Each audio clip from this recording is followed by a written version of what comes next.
Prologue. "What are you drinking?" A frisson of pleasure rolled down Shelle's spine as a very seductive and sexy male voice spoke softly and close to her ear. She glanced to her left to check out the person the voice had come from. Gorgeous blue eyes captured hers, and she smiled at the guy they belonged to.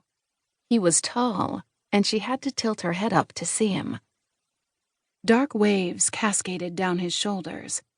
He had sexy stubble covering his jaw, and she wondered if he kept it that way all the time. It sure did look magnificent on him. Rum and Coke," she supplied, then swiveled back around on the stool she'd perched on at the bar. She didn't want to keep staring at him. Well, she did, but she didn't want him to know she wanted to keep gawking at him. She hoped he wasn't asking her about her drink because he figured she was underage. She wouldn't be 21 for another 8 months. She had the fake ID she'd gotten from an ex-roommate when the girl had to renew her license. But this was the first time Shelle had ever used it.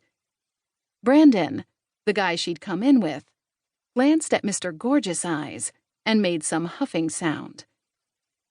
Brandon and Shelle weren't a couple.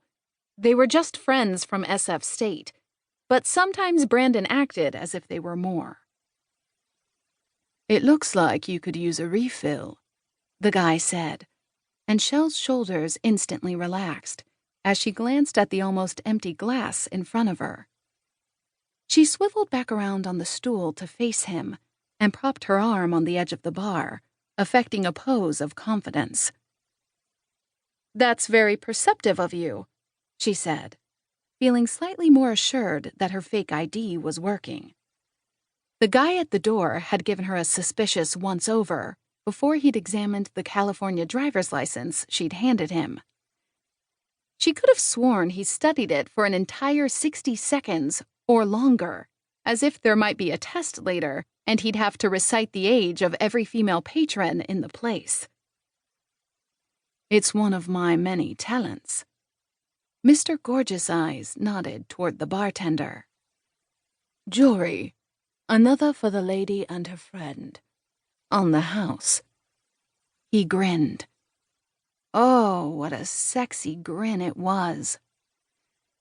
"I'm Lane," he added, and Shelle wasn't sure what he meant. Was that his name? Lane? You mean like a road?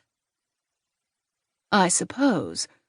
Or you could think of it as a beautiful pathway with a multitude of flowers gracing each side as you stroll down without a care in the world, holding hands with your lover." Oh, that was quite remarkable, she had to admit. She instantly felt bad for her snippy response because his description was so much better than just a road. But who named their kid Lane anyway? "My name is Shelle," she supplied before he had a chance to ask, hoping it would ease some of the awkwardness and lessen her rudeness. "Shelle? Like from the sea or the snail?" She smiled. He was quick.